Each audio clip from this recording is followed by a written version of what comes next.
Siamo al primo forum, è veramente un punto di partenza, come ho avuto occasione di dire, perché effettivamente sono emerse delle considerazioni molto interessanti, dei dati molto interessanti, però dovete sapere che quando si fanno dei sondaggi, delle survey di questo tipo,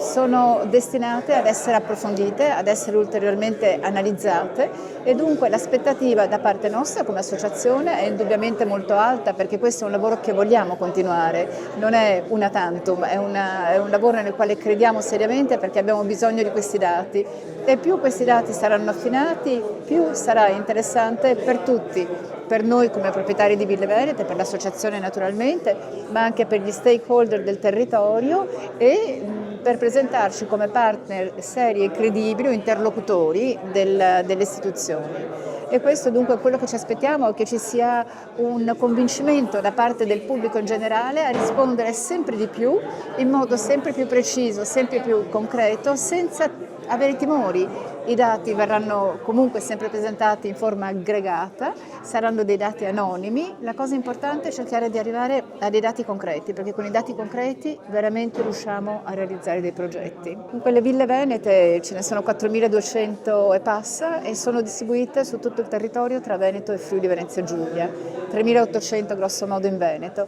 Sono estremamente capillari, cioè trovate una villa veneta ovunque, in qualsiasi paesino, in qualsiasi cittadina,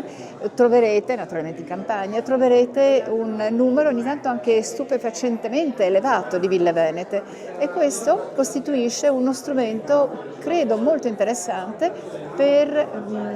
risolvere il problema dell'overtourism, ovvero sia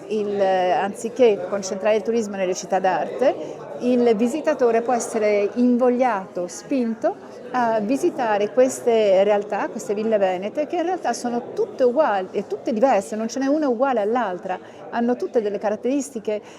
molto particolari per cui il turista può trovare ciò che desidera, l'aspetto culturale piuttosto che l'aspetto enologico, l'enoturismo, non dimentichiamolo, è estremamente importante ed è la chiave per un turismo lento, sostenibile, responsabile, consapevole di ciò che va a visitare e in questo modo valorizzando tanto la villa che la propria esperienza di, fruitore e scopritore di questa realtà.